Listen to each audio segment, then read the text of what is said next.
Michelle Boyd Waters, and I want to talk to you today about narrative writing. This comes up because I have had the opportunity to speak with some writers over the past couple of weeks about their processes and how to use narrative writing in particular in telling personal stories, like real stories, so nonfiction writing.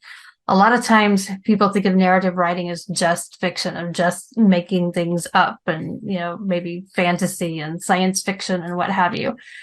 But I like to start the beginning of the year having students write about things that are meaningful to them, that are close to them.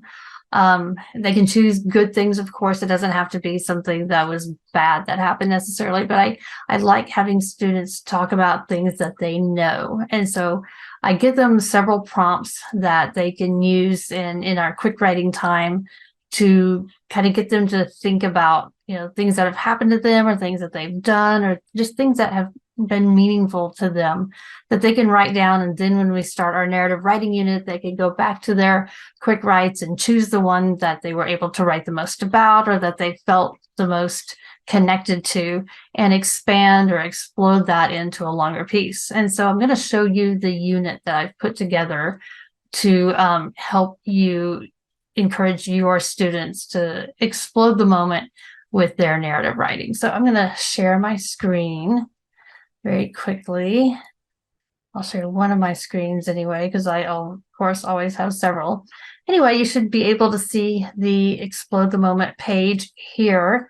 And like I say, directly on this page, every student has a story waiting to be unlocked. And our writing project contains the mentor text and writing tool instructions that your students need to help them find their stories in the everyday moments of their lives.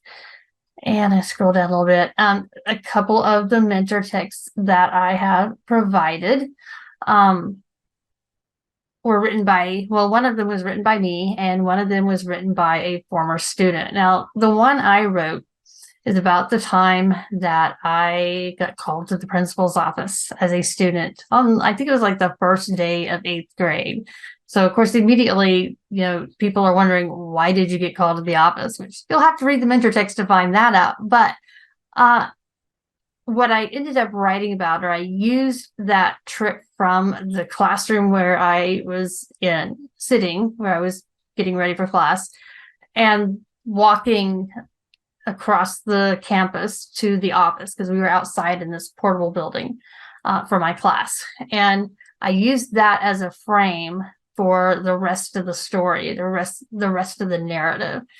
And that frame surrounded that walk down the sidewalk, which I then filled that with flashbacks and reflection and kind of going forward and backwards in time so that the reader could walk with me, but have access to what was going on in my mind. So that internal dialogue, again, like I said before, the flashbacks, and I was able to take what probably just took a few minutes. And if somebody had literally been walking with me, probably would have been pretty boring because I'm a quiet person, or at least I was anyway. It would have been pretty boring for them, but because they're reading my essay and have access to my thoughts, it was actually a little more dramatic than what it probably looked like from the outside. And then, of course, you get into the office and you find out why I got called there and how that impacted pretty much the rest of my life. And if what had happened in that office had not happened, then I wouldn't be sitting here today recording this video for you. So that mentor text can show students how they can take what seems like just a mundane event and really extend and stretch and explode that to where they're sharing, what's going on inside of them in a way that is meaningful to a reader. And of course, as I said,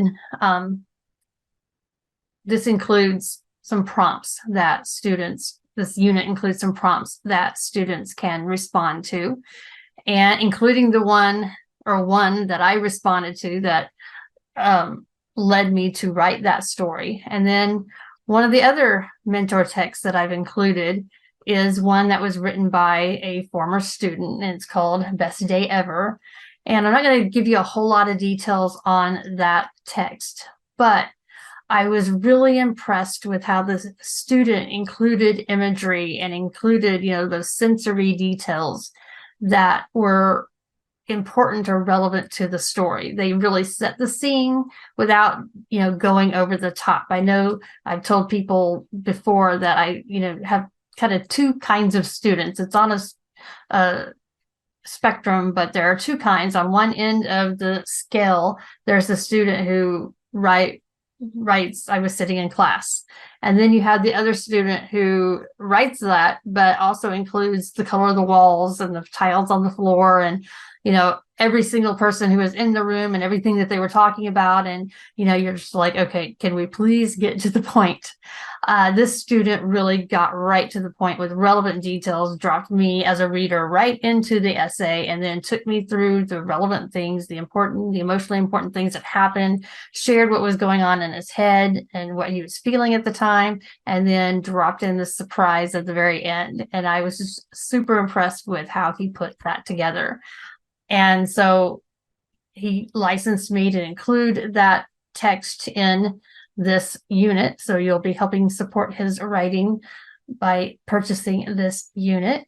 And then also, I want to really encourage you to discuss this project with your students. And by discuss it, I mean, I would like to encourage you to complete this assignment yourself. Don't just give it to the students and then you go grade something.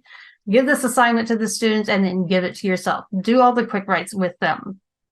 Pull up your Google Doc on the whiteboard that you have and just start writing your essay. Start with the blank screen, the same blank screen that your students are starting with, not exactly the same, but your own blank screen. And then whatever your process is to get your idea for your essay out, put that right there in front of them. Show them, maybe you have several ideas for an essay and you're just not really sure which one to start with. Just make a list of those ideas. Maybe your students could say, hey, I'd like you to write about this one. Well, take their advice and write about that one. And then go through your process of drafting paragraphs, of revising, of moving things around, of changing your mind. Don't delete anything, put it in a new document or just bump it down to the next page and then start over up above. Ask for your students' opinions. What do they think? What questions do they have? And just really go through that process with them so that they can see what the drafting process, the brainstorming process, the revision process, all of those processes look like for you. And then talk with them about their processes and what they experience and just live in that moment as a writer with them. That will be so valuable and help encourage those that are struggling. And I guarantee you, if they're writing, they're struggling. Trust me. And those that aren't struggling and aren't writing yet, it may encourage them to kind of dip their toes into that water and give it a try. And especially if they know that they've got a writing community that is supportive of them. And so in order to help facilitate that, like I said, I've included some mentor text, the one that I wrote, the one that my former student wrote. I also found one online that was really good. I've also provided some quick write prompts. There's a lesson where you can explore the mentor text and help inspire students. And then I've explained the narrative structure and the concepts that students will need to understand in order to write a personal narrative. And then we talk about how to elaborate on their story. And then there's a fifth lesson that students collaborate with their writing partners to peer review each other's work and implement suggested changes. And of course, we talk about how revision is not, capitalization or punctuation. It's talking about the ideas behind the text, the ideas, the organization. How does it make you feel? What does it make you think? That sort of thing. And so make sure you really highlight that with your students so that they understand it. And like I said, model that process for them so that they understand. So again, this is the Explode the Moment Narrative Writing Project. And you can find that at rethinkela.com. And of course, if you have any questions, feel free to ask them in the comment section. Thank you and take care of yourself.